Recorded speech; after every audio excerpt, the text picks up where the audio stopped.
everybody.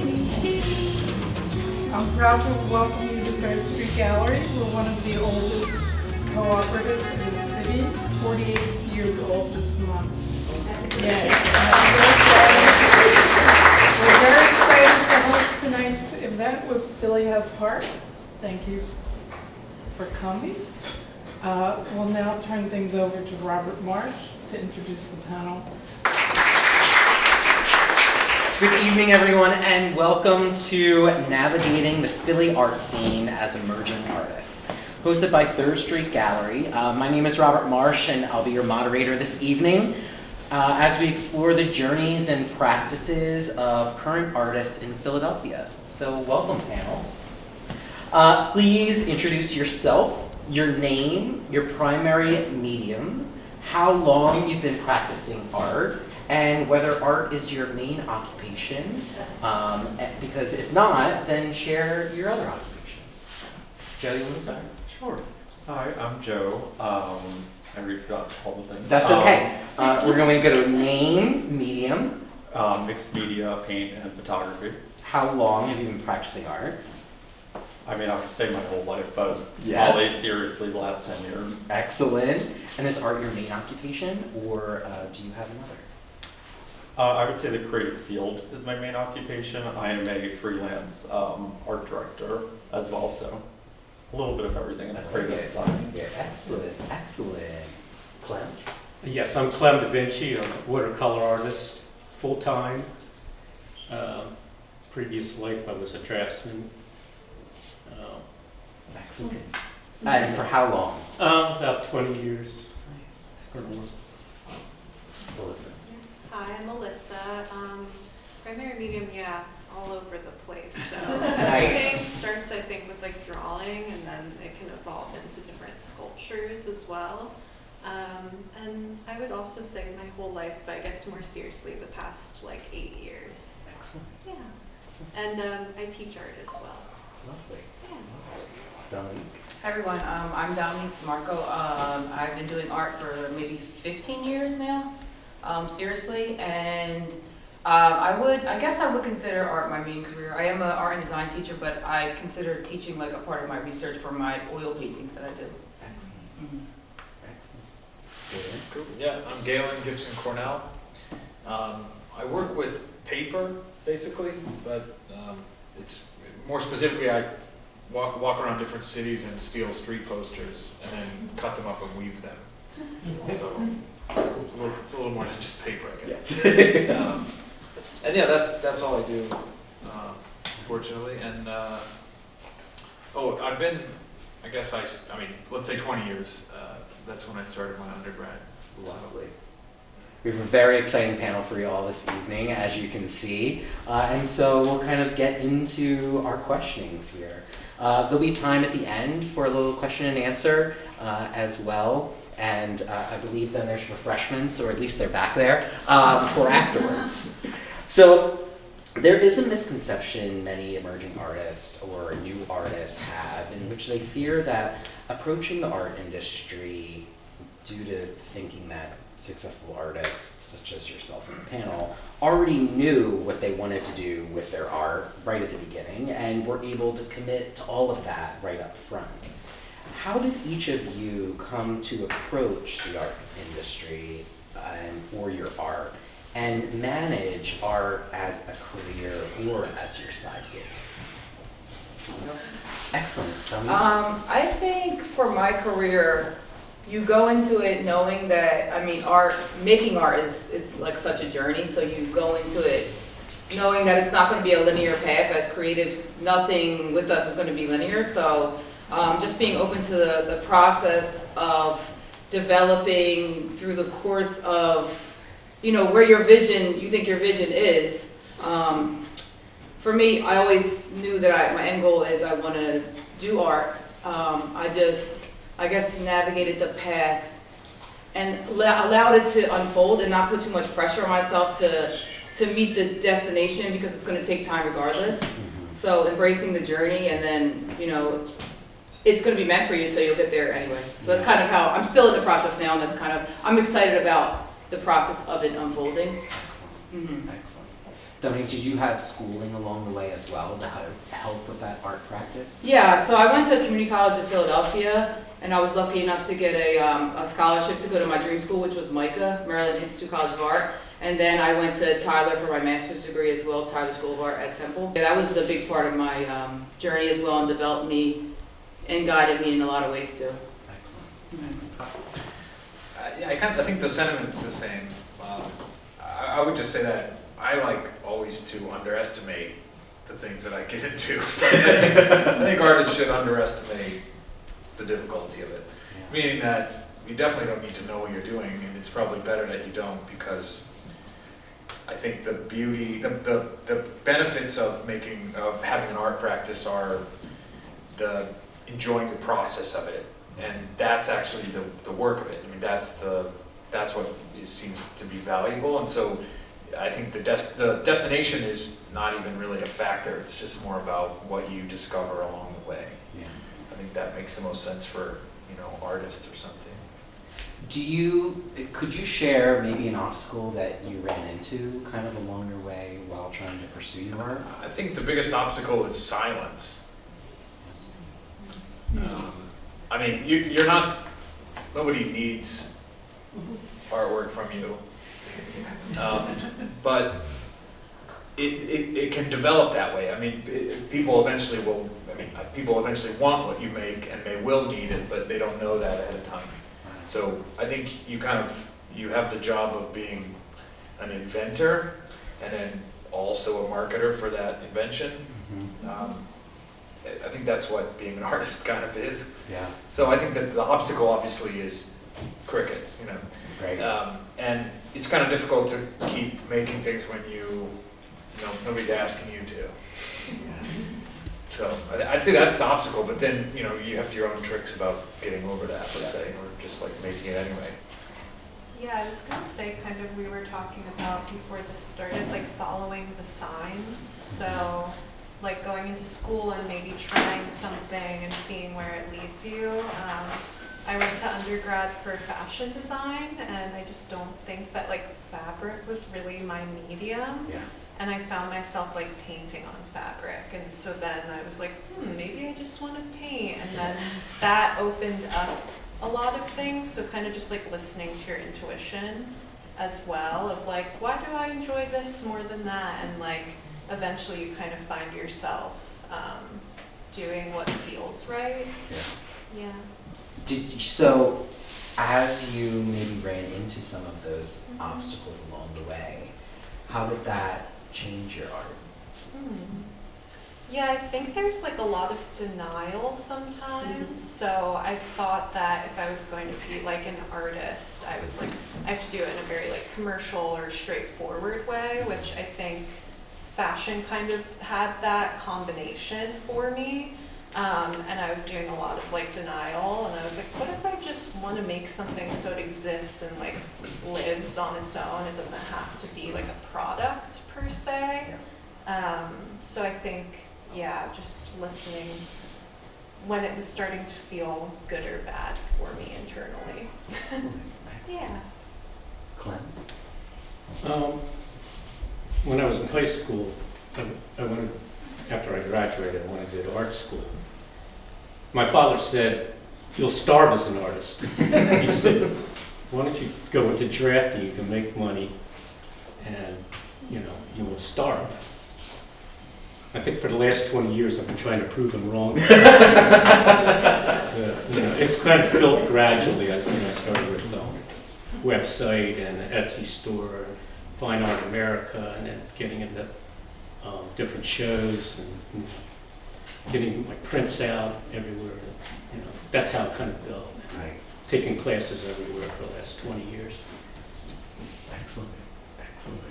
And how about obstacles for yourself? Any obstacles for yourself? Anything along the way that? Yeah. There's always, getting into shows and getting them,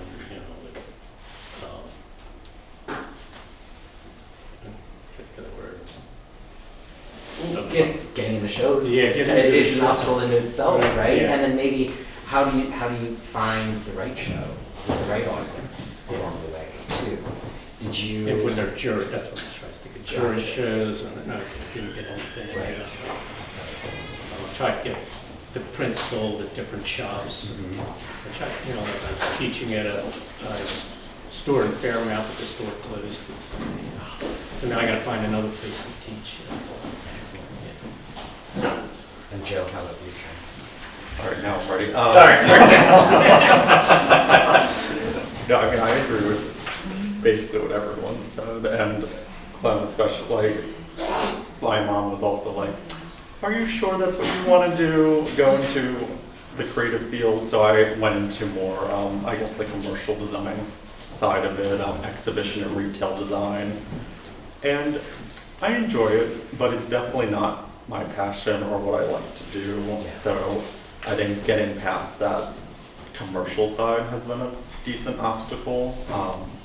And I love the process of making things. So the whole time I'm making it, I'm enjoying it, but then the end result, sometimes I'm like, I don't need it. So I would say that's a personal obstacle I gotta get over. Okay, yes. But I really do enjoy like what goes into making stuff. Yeah. One of the questions that Lucinda and I always try to ask on the pod is, you know, how do you know when it's done? It's for my work, it's never done. Yeah. Because I'll revisit it like 4 or 5 times Mhm. years later. So it's done in the moment when I'm ready to say it's good enough, and then I tend to go back personally. And how do you balance that work creative lifestyle? It's not easy. As Trish knows, as a freelancer, I work with a lot of different people at the same time, so it's creatively draining. Mm-hmm. So there's times of the year where I'm very low creative in my own practice, and then times of the year where it's very high. So it's a hard fluctuation to balance. Anyone else finding that balance between what you have to do kind of through your 9 to 5 and what you always want to do with creating your art? I purposely don't have a 9 to 5. Yeah, for a long time I was working in like a restaurant. I actually just had my last day, like last week, at a restaurant I was at, and that kind of allowed me daytime to be in my studio, and then I would work at night, and that has been a great flow for me for a while. And then transitioning into teaching, like always making sure there's kind of like odd hours, because even if I'm in my studio for like an hour, that's, you know, worth it for me. And I kind of work in like spurts of creativity, so I might go in one day and I'll make like 5 things and then nothing for a couple weeks. So leaving like time to wonder and ponder as well. So for me personally, it helps to have kind of like a monster mash schedule where sometimes I'm working a lot, sometimes I'm not working a lot, and kind of balancing it seasonally, like you were saying too. So yeah, I personally am like, I try to not have too much work in one day, if that makes sense. Yeah. For the artists who didn't think of art as an option to jump into as their primary career, how do you manage, or how do you manage having more than one career, or more than one passion, or more than one job to kind of pay those bills along the way? It's finding a career that kind of aligns with my studio practice. So I use teaching, I love teaching, so, you know, when you give to others, it inspires you in your own work. And I use, as artists, obviously, we take in life to make creations. So I use that as like a data point to give me space, like you said, to process, so you can come back in the studio and have a clear mind and work. But yeah, finding some sort of alignment, even if it's not the perfect thing you want to do, having some sort of alignment in your creative career can be really beneficial. even if it's not, like, I'm in my studio all day. It still gives you that nice, like you said, I don't think I would make good artwork if I was in my studio 24/7. So I'm actually grateful that I can have that break and collect data and then go back into my studio. That's beautiful. That's beautiful. Because also, right, we're talking about like your job versus your art, but like you also have lives, right? Yeah. Lives that you want to live, lives that are also filling your creative mind as well. You, I'm sure, want to try to find a balance of that as well. For those of you that have families, right? How do you balance them and your art as you kind of navigate through different cycles of that creative process? Yeah, I was gonna say, I feel like the answer is like almost in the question of like, you do need to live and experience things in order to come back. So I feel like I had like an epiphany when I was in undergrad that I was like, why every time I like am so strict with myself, I feel like I can't make anything. And I let myself just be a little bit looser about like, you know, scheduling, and I found when I would return it was a lot more fruitful. So yeah, allowing yourself time to like do nothing. I think doing nothing is sometimes really important as an artist as well. And you have conversations with people you love, and then like something might connect later. Yeah. Yeah. Anything to continue to fill your cup, Mm-hmm. right? Yeah. Do you ever have the feeling that you were too old or it was too late for you to endeavor in an art career at any point?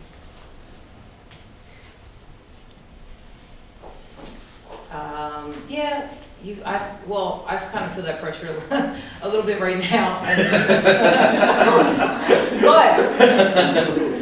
but It's a I safe just- space. I just know, I'm bringing it back, I just know that like I cannot see myself doing anything else. So like I don't care about what people tell me I can and can't do, I'm gonna do it regardless. So it's like, my art career is based off of my expectations and what I wanna do, so it's like, it's like kind of not seeking the validation from outside, but kind of validating from the inside. So like I'm gonna keep doing art regardless, and for me that's success. And yeah, you know, you go through the waves, like the ups and the lows of like, is this worth it? Like, but we are all creative, so if we stop creating, we like, life just would not be good. It would just not be good. That was my motivational speech. I love that. I'll say no. No? Okay. No, because I basically started when I was 20, so like, I don't feel like that's too old, so I'll say that. I think art's something you can keep doing Yeah. well into your late. Yeah. Some people just start when they're, you know, Right. retired, and Yeah, then they have exactly. time to do it. Yeah. You know? And also like your best work comes with experience. So it's always gonna get better. Yeah. Your work's always gonna get better. So, what advice would you want to give that person that maybe have done the 9 to 5 for 20 years and want to break into that art practice or that art industry? I would say make your artwork in the time that you have, Yeah. and then when you've spent about 10,000 hours doing that art in your spare time, then you could think about making it a career. But I wouldn't suggest stopping a career in order to then, you know, I think that it boils down to the point of like, I guess, if nothing else, your artwork practice should be a source of joy and enjoyment to you. Yeah. And if you straddle that with the pressure of supporting yourself before that's a natural fit, then you risk burning out that passion. So, I mean, I think it should be a passion for you until it's sort of unavoidable that it becomes something bigger, right? I'd say that. But, I mean, it's not, I don't know too many people that are bailing on a career in order to, you know, try their luck at making art. Let's say, I mean, I think most people understand that point, I Yeah. guess, but But it has, I mean, people have posed that question to me before, like, you know, how do I make a bunch of money selling artwork? I would say, I don't know. Keep making your money somewhere else. Yeah, it's like, why can't you just do both? Like, really? I mean, I think you can. Yeah, exactly. Me too. I think you could do both. Well, I also think you can make a lot of money selling artwork. Yeah, I agree. But I wouldn't put, I mean, the pressure can kill, that's what I think, yeah. Yeah. So continue making, you know, enable yourself to make artwork in a free manner. Yeah. And then if that seems to be, if financial success is rearing its head at you, then accept, but. I was gonna suggest, for that question, The Artist's Way. I don't know if anyone's, I'm sure a lot of you are familiar with that book, but it's like a book that you have to write and do a bunch of lessons. It's by Julia Cameron. But I think for anyone who's like transitioning into wanting to make art a part of their life and they have like resistance, it puts you through like a whole kind of like spiritual journey. The Morning Pages, I'm sure if you've read it, you know about, and it's like you commit to yourself, you write a letter to yourself in the beginning of it. So it's like making a promise to yourself that you're gonna commit to that part. It's great. Yeah. That you can always go back to and Mhm. reference. And Exactly. make sure you're staying on the path that Yes. you at least wish you wanted to pursue. Some like accountability for yourself. So I find I usually need a little bit of that. Yeah.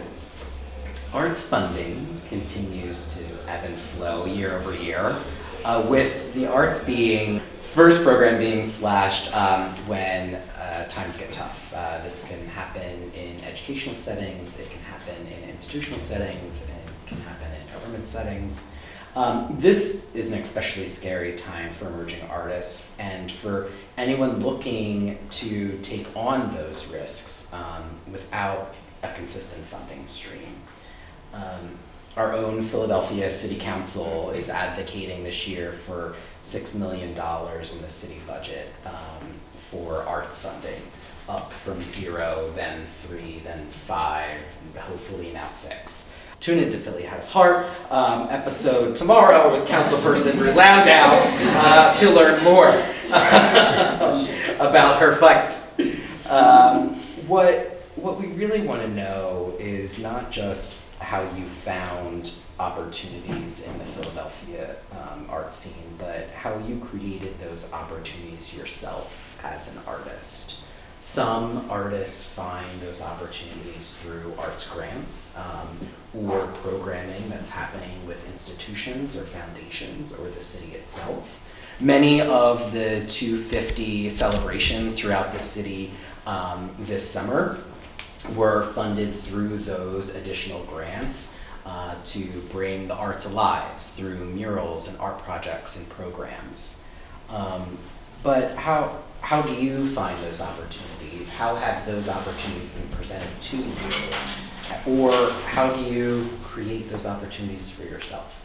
I would say creating a community of artists around you really helps because you're able to bounce, you know, oh, I found this opportunity, oh, this one's not right for me, but it's right for you. Like, so you're able to really find all those niche opportunities that might not be well advertised.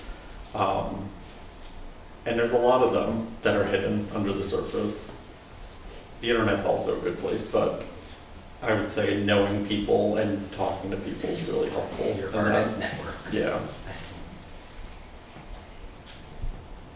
Yeah, that's biggest for me too. It's like, I'm a firm believer, like whatever you put out, you'll get it back to yourself. So, you know, attending openings, supporting other artists, you know, showing love to other artists because they'll give it back to you. And I really believe like the community in Philadelphia is just like a really great artistic community and very selfless and from my experience. So like whatever you're putting out into the art community, I do think it comes back to you.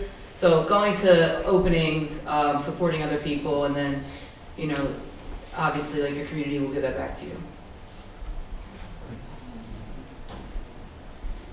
I would say the same, and just like sharing your work. Like, I think you mentioned internet, but just like continuing to share your work, and then you meet people, you never know who's looking. So yeah, it's helpful to have the internet as well as in person meeting people. Yeah. Caitlin, how about the opportunity where I got to see your art at the craft show? Yeah, I mean, yeah, right. I for the past few years, I've been exhibiting at the Philadelphia Museum Craft Show at the Convention Center, and that's probably the biggest way that I've interacted with the Philadelphia art scene, because there is I think there's a big sense of support for Philadelphia Zone or something. Yeah. I think that's a great one. I mean, I was just going to say in general that there seems to be a ton of really creative people, or like makers and artists and all kinds of people in Philadelphia. I didn't grow up here, so I'm a transplant about 8 years ago. But I've noticed that right away, that there were a lot of people around that were doing cool things, and it seemed like a hot spot in terms of like it's close to New York, it's close to a lot of other places, but it has its own identity, and there's cheap studio space and cool people nearby doing also great things, and that's inspiring in a larger way. So to me, it's just it seems like a community of people that kind of push me, and we just kind of end up being like kind of a self-supportive community. Yeah. Can you speak about your studio space and how it is also then surrounded by creatives? Yeah. So I have a studio space in a building called Globe Dye Works. I mean, it's an incredibly cool building. It's a whole compound of previous factory spaces where they would dye fabrics and yarns and things in the past. And it's been renovated over the past 20 years into these, spaces. Some are artist studios, but most of them are just business spaces or apartments or, luxury car storage or coffee roasters. There's like almost a full ecosystem there. There's a mixed martial arts gym in there.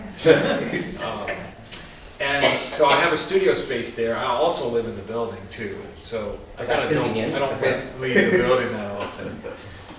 But yeah, they're in that building. There is a great community of other artists, and my framer, and just basically an ecosystem of friends. And then there's all kinds of like, if you need help with something, there's somebody that's done that before or knows somebody. So that's an incredibly valuable resource to me. And it was kind of apparent to me right when I moved to Philadelphia that kind of a place exists. Yeah. No, it's great. Yeah. Joe, would you say the same about being a member here? Yeah, no, I mean, You mean putting you on the spot? I'm running the boss over here. no, yeah, I mean, you meet a lot of people you would never meet otherwise, which is great, and very similar to what Galen was saying. Like, everyone comes from a different place and has different experiences, and we sort of like learn from each other in like interesting way. Who knows how to do this and that, and welding and framing, and I know someone who can help you with this. It gives you another layer to sort of work with, which is nice. And lean into when you need it, when you need those spaces. Is there any other collectives or institutions or programs that you would want to share with our audience here that have helped you kind of along the way get to where you are in your practice? I joined the Philadelphia Open Studio Tours, which actually got me in here. Someone came to my studio Great. to check out my studio, and I got invited to join the gallery here. Excellent. I usually try to go to any show that I can make in Philadelphia. I'm in the Bach building, which is kind of similar Yeah. to like what you were talking about. So yeah, there just being like endless resources around you, and everyone else is kind of in their little space making. It makes it feel like really synergistic when you're in there. You're Yeah. like, oh, everyone around me is like a little worker bee, so it feels good to go into the building and, you know, have like places to rest as well, and it keeps you there a little bit more. And like studio spaces have like directories, so when people are looking through them, they can find you and they might not have found you otherwise. So I think that that's like a great resource as well, studio buildings with lots of people and other creatives. Excellent.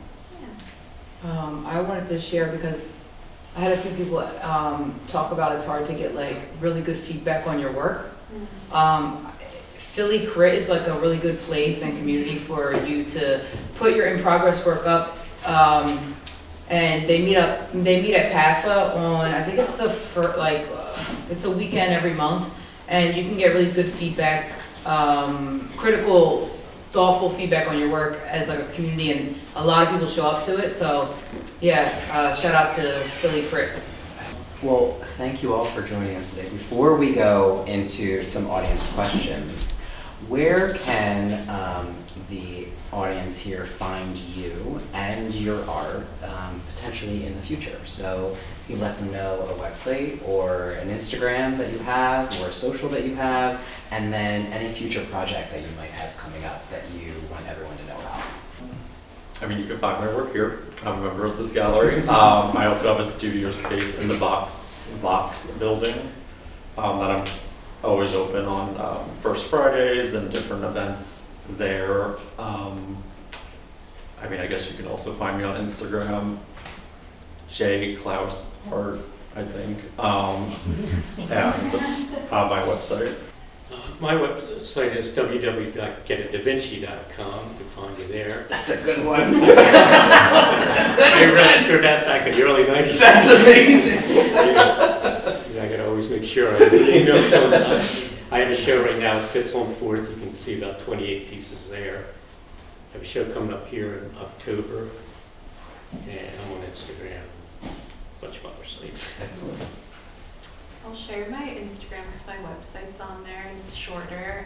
My Instagram is @Liza Sphere, like the name and the shape. And I will have work at the Philly airport in September, so. I'm an Instagram girly, so you could, it's my first name, Dominique Samarco, and I post all my upcoming shows. I have a show in the works right now, so I'll post that up as soon as we get that down packed. Excellent. Yeah, I have my Instagram and my website, which are both just my name, Galen Gibson Cornell. Well, my Instagram is G Gibson Cornell. And I actually have a show this Saturday that opens. It's there's a gallery in the Globe Dye Works building. So I can invite you to the opening on Saturday, 6 to 9 p.m. The gallery is called Bertrand Productions. But you'll see it on my Instagram or website. And yeah, so that one's coming. That's a bunch of new work right now. And I try to post every day on Instagram. So you'll learn all of it. Excellent, excellent. Audience questions. Speaking of social media, when you're looking at other artists or just other people in general, how do you deal with like comparison, maybe a little bit of imposter syndrome? Because I feel like when I'm on social media or TikTok, I'm commonly seeing other artists and saying to myself, oh, I'm not doing enough, or they're doing this, why didn't I think of that? So I'm just kind of curious how you deal with that kind of stuff, if you're looking at social media or any type of comparison like that. Comparison is the theft of joy. Yeah. Stop doing that.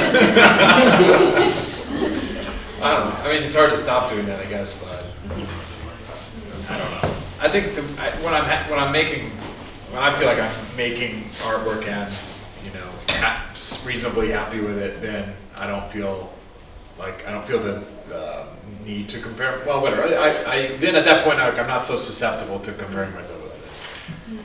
But sometimes you just, Solution is just delete social media. yeah, or Not possible though. yeah. I mean, I go on social media to post things and then I try to get off it quickly. So I guess I want to spend less time looking at people's things, I guess, but I don't know. I try to switch my lens and view it as being like an inspirational thing, like, oh wow, if they can do it, I can do it too, you know? Plus, I mean, we're artists, we're all unique, so I wouldn't want my journey to compare to someone else's because I would want my art to be authentic to who I am. So I kind of view it, again, I'm really like super into the whole journey thing. So I just know like, that's their time and then my time will come. And I'm like very deeply situated in that belief. So it is really hard though. It does, there are waves, there are ebbs and flow. It happens to me too. Yeah, I feel like it's like a signal usually to myself that I'm like, have I not been making things? That's like more Oh, the jealousy is like, well, I haven't made something I feel good about, or I haven't made anything at all. So I'm like, maybe I should go to my studio. That's Yeah, usually kind of how I try to like flip it. And That's a like, good idea. It's like a ping. Like, okay, Yeah, that's a negative thought. I need to get in my studio. It's like negative thought action. exactly. Yes. That was a good idea. I've got like an alarm on my phone for like 10 o'clock, time to Instagram. Yeah, terrible. Time to Etsy.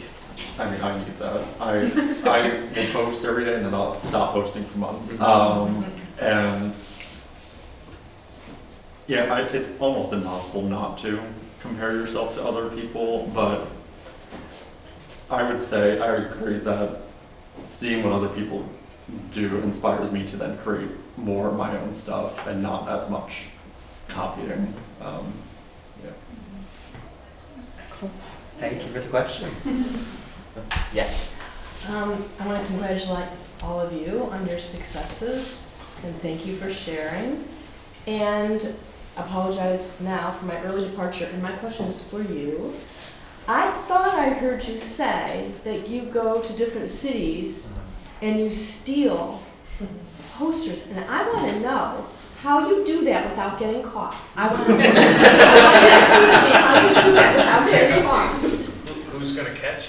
Everybody worried about it. So tell me more. Can you tell us a little bit more about the process? I'm serious of how you identify which posters you want and how you grab them. Yeah, so, and the kind of posters I'm after are like, you know, big advertisements. There aren't that many in Philadelphia, but New York, Berlin is covered with them. I've been going recently to South America, so in Buenos Aires there's a lot. And I don't know, they're usually like wheat paste glued up, and sometimes you can just rip them down. Sometimes you need to wait till the rain so that the glue loosens. Or also if they're just really thick, sometimes you can just rip a chunk off or something. I don't know. I just don't really worry about it. I mean, partly it's like if the city wants to give it to me, I'll take it. And I don't really worry about somebody catching me either, because it's also, they're not like on someone's house front, you know, they're always in I just call it an interstitial space where they are anyway, and that's a gray area. And so, you know, who does that belong to? I might be cleaning, you know. Yeah. And that's sort of an origin story. I'm curious about more, like the beginning of this process or practice for you. I'm curious. Yeah, thanks.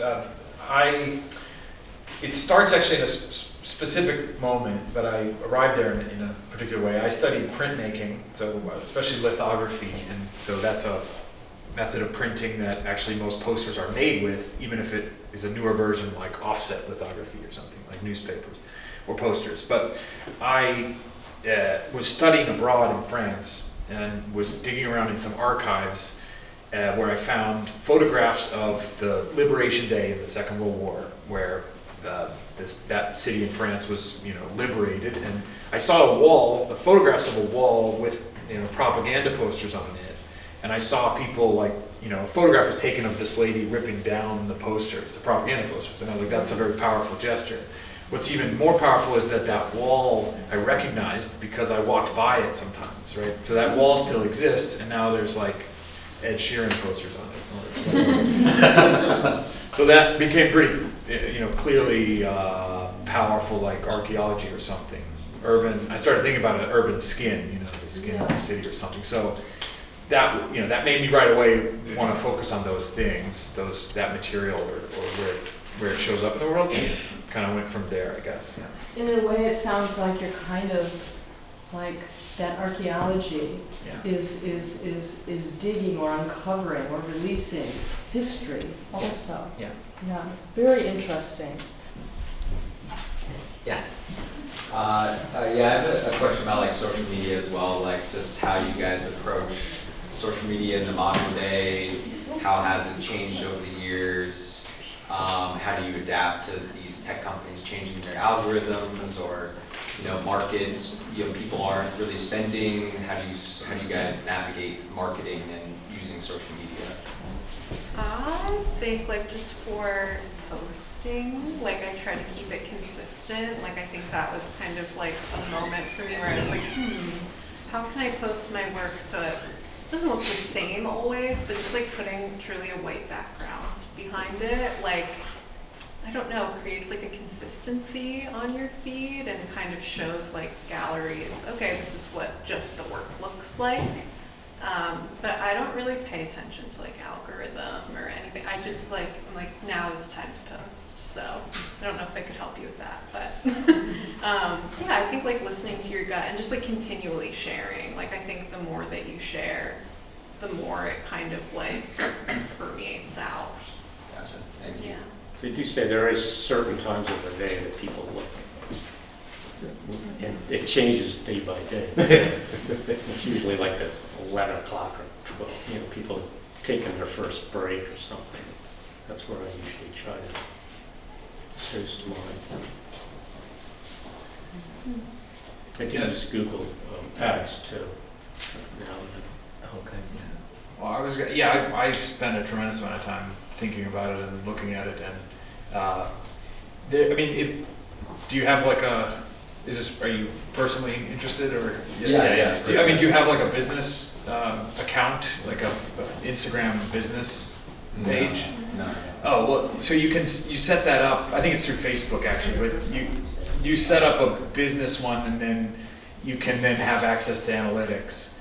And so then that tells you all that stuff. And they have a lot of tools there also. So like they can sometimes even like a person will call you and talk to you through like some tips and best strategies and whatever. And so there's all sorts of what, you know, like I think, volume is obviously important, but then like finding ways to make videos about process and, you know, like just generating content even passively, like setting up a stop motion video that's just capturing what you're doing in the studio, or like, you know, just basically generating content more than, because your content can be more than just here's what the finished piece looks like, you know. And so I don't know, that helps me build, like, just stock up thousands of like photos and videos and everything, and then using those analytics I can like figure out, well, what's working a little bit better or what's getting more views, or, you know. And then there's even like, they have their little edits app on Instagram that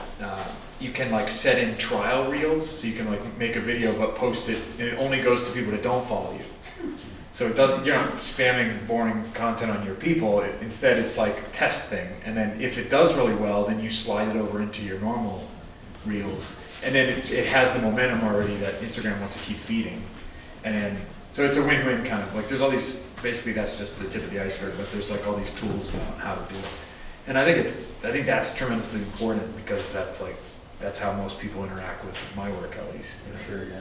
You can have it focused toward like a certain age group or Yeah. a demographic too. Right. Yeah. And it can tell you like, yeah, right.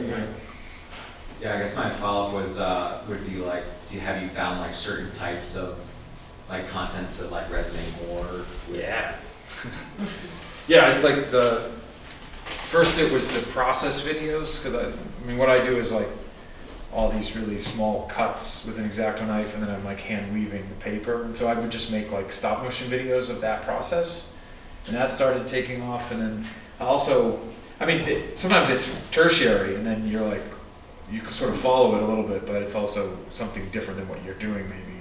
But I have this way of installing the work where I put magnets on the back of the artwork, and then I have magnetic posts in the wall that it clicks up to. So I have these big fabrics that are woven and they click up to the wall.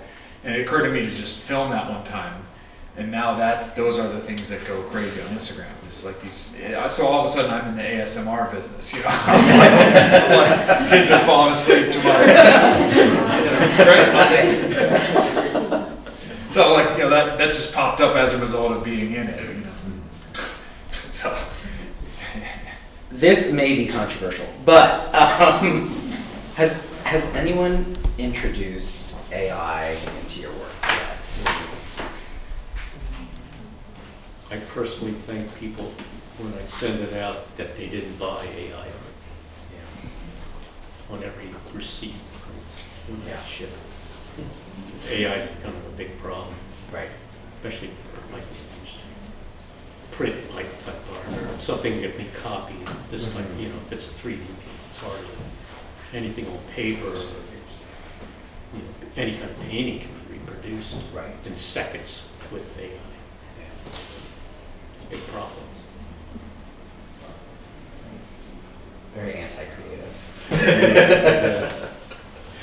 Yes. Hi, once again, thank you guys, this is great.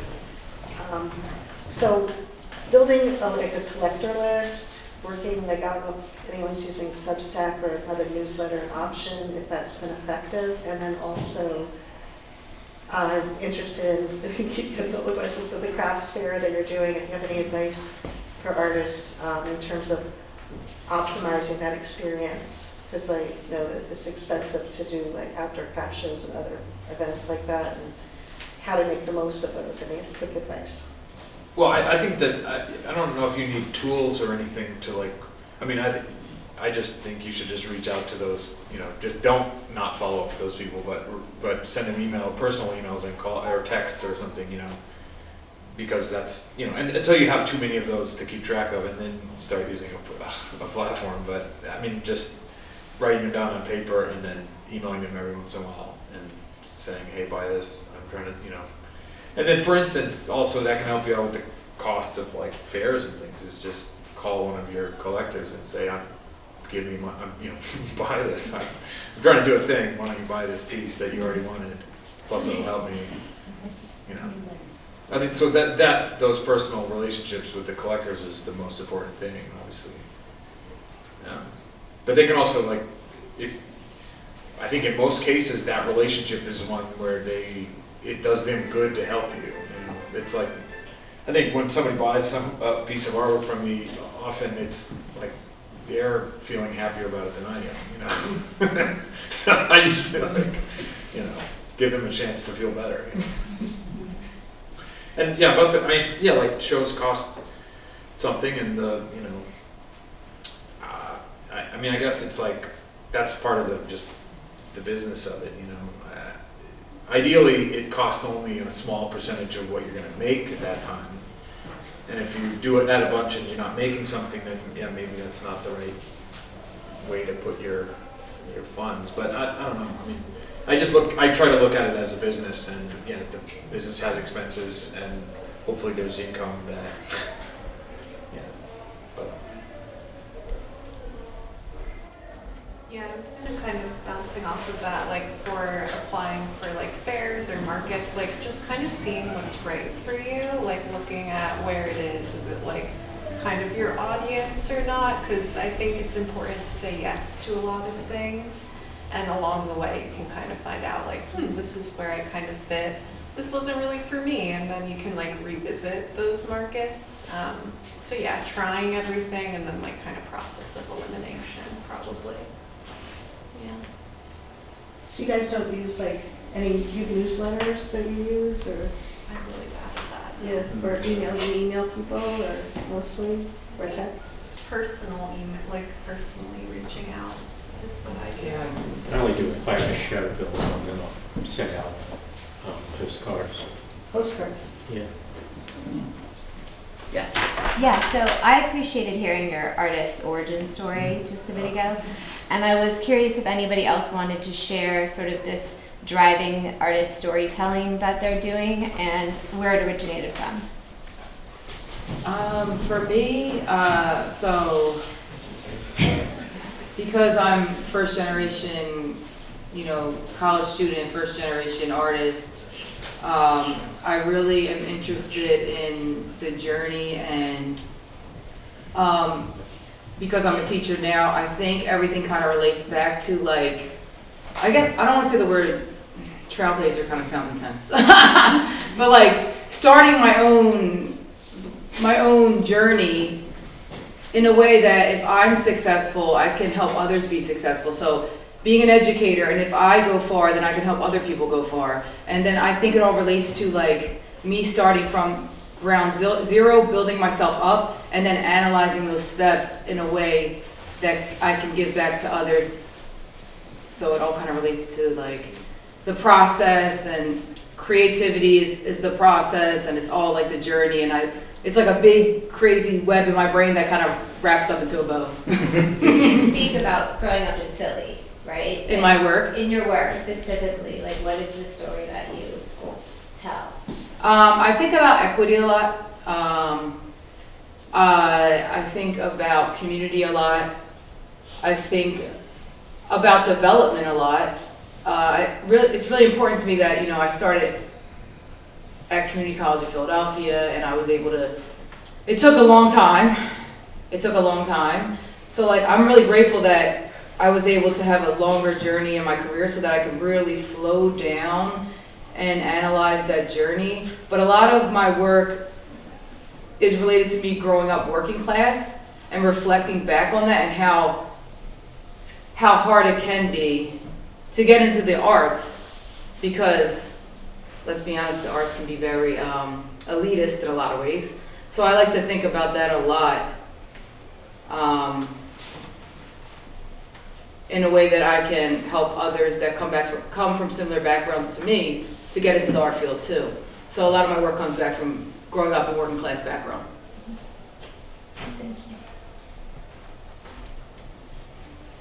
Trying to think of where to start for myself, but I think like I'm very interested in signs and symbols, so a lot of like what I see walking around, or like animal encounters that I have, or like objects that carry a meaning that make something click in my mind. So I do a lot of like storytelling to kind of myself, and then if others connect to it, that kind of, yeah, an obsession with like signs and symbols is kind of where I've landed, and making my art like makes things make sense to me internally, if that resonates. Yeah, definitely. Thank you. Yeah. I've had two series that have been sort of long-term explores for me, but the one sort of came out of nowhere is in my practice, I take pictures, rip them apart, and then put them back together in a different sort of puzzle, and that sort of came about accidentally. I inherited an old sewing machine from my grandmother. I didn't want to get rid of it, so it just sat in a closet for many years, and I was doing a lot of darkroom photography at the time and getting very frustrated when it wasn't coming out the way I wanted it, so I ripped it apart and not dramatically threw it, and it just sort of landed in a really interesting way that made the image more impactful to me. So then I started digging out this sewing machine, and really that took me on this very long journey. I've done it with places and people, and made it super abstract, painted on it. This series has evolved over the years quite a bit. And I always told myself when the sewing machine died, that series would die too. It didn't just die like a month ago. And I wasn't ready to give it up, so I bought another machine. But yeah. A lot of what I do is from travel. So I'll build a whole series from, I did one from Iceland. It was actually kind of sad when they kind of got sold. It was, I sort of attached to them. Yes. But, yeah, most of mine are like, I'll go on a trip and I can't wait to come back and try to capture that journey. Thank you for having us all here. I'm Raina 76 Artist. I actually traveled here from Harrisburg, Pennsylvania. That's how much I love art, but I actually grew up in Philadelphia here in the early 80s, so that's how old I am. I am curious as to your thoughts about the question that I get a lot, which is, why are you an artist? Why do you paint the way that you paint? And are you really going to do this full time? And for the younger artists who are constantly told that you need a full-time job, get a career, do this when you retire, like, give me some of your experiences as to how to communicate to the outside world that do not speak our language why we are who we are. I don't really like to explain myself in that way. Because it's like, this is aligned with who I am, and like, I'm not gonna explain myself to somebody that just honestly wants to kind of put like a negative spin on being who you are. So for me, it's just like, it's just who I am, and I know that I can't see myself doing anything else. And yeah, I don't really explain myself to people that want to misinterpret who you are. Yeah, I think it's just like an inner knowing. I recently found like a little journal from when I was like maybe 10, and it was like, what do you want to do when you grow up? And it was like a little excerpt, and I wrote in it like, I will not have a job at an office, I will have a garden, I will be free. Like, I think it was funny to read it because I'm like, okay, I've always kind of had like that vision in mind, even when I don't remember having it. But yeah, I just can't see myself doing anything else. And I think that there's been like, again, like a lot of denial in the beginning of starting to commit to my art practice. So just going full force and like really committing and dedicating to yourself. And yeah, similar to you, like if someone doesn't understand, I usually just am like, well, it's okay, you don't need to understand, only I do. So. Yeah, it's like everyone has like this idea of like what a linear life is supposed to be, and it's just like, if we were to do that linear life, I know that I would not be happy, so I really just follow my intuition and what feels aligned for me, and I feel like everybody should kind of do that similar thing. I'm curious to know how important is theme when you're thinking about starting a body of work, or you know you have maybe a show coming up or you're going to be showing in a gallery. How important is theme, and how do you sort of navigate that and stay on course, if it's even important to you all? I feel like all of my work is like kind of like this all-encompassing theme, like it's all related in a universe, so I don't even know. Yeah, it's like the theme is just what I make, if that makes sense. Yeah. So I would say it's very important to me in that it's just like an authentic expression of what I'm making. Yeah, if somebody wanted me to maybe make something particularly for a show, I don't think I would really do it unless it aligns with what I'm already making, if that makes sense. I have a show coming up in October, and I've been kind of battling over which pieces I'm going to use for it, what the theme of it is, going back and forth. So yes, it's definitely something you consider when you're doing a show. Yeah, I do have like groups of paintings, and sometimes they're not enough for a whole show. So if you're going to do the show, then you got to create more to fill the wall. I think there's always like a thread of inquiry, right? But I don't think that you should like I don't think you should put constraints on your creativity either, because like I think that's a way that can kind of make art that is not like, I don't want to please, like I don't want to make art that I think other people will be interested in, because I feel like that won't be authentic. So I think just having a thread, and it will come out in your art anyway, like your mark making will come out in your art, your interests and your ideas will come out in your art. So I don't think that's something that you should necessarily like worry too much about. Yeah, I would agree. The theme really comes from you making the work and it coming from you.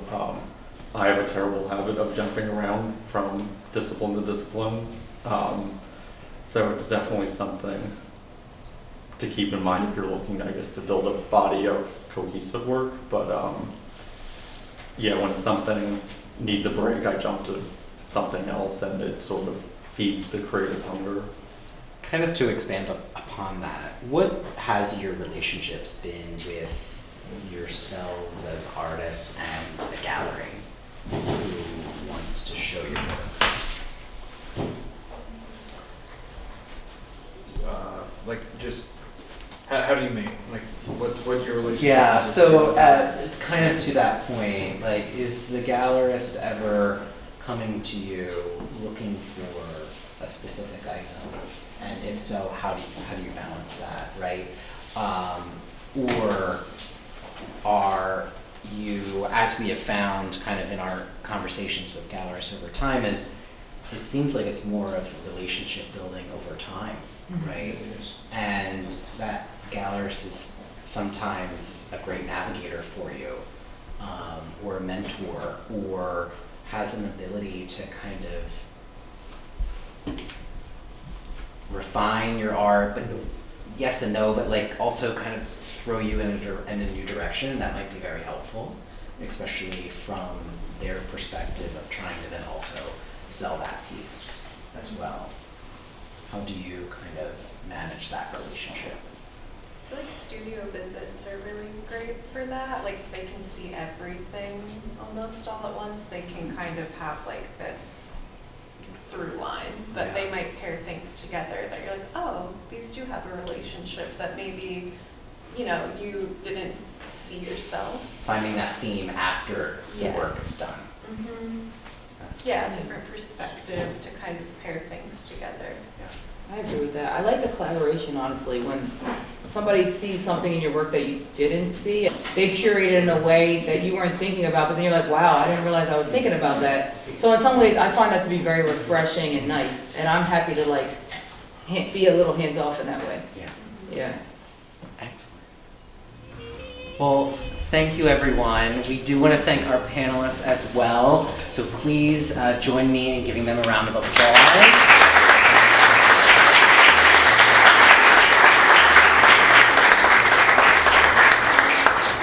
I want to thank Philly Has Heart for inviting Third Street Gallery to do their second quarter event, which is very exciting. But I have to really thank one of our interns, Kim Juarez, this whole idea was her brainchild. And she was the one.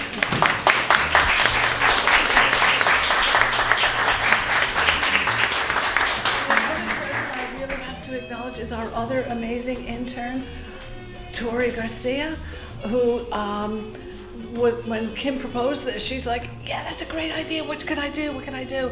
And by the way, their internships ended last week, and they were back here this week to set up yesterday. They're going to be back here tomorrow to break down and reset the gallery. So seriously, this night could not have come off without them, and I really want to thank them. Thank you.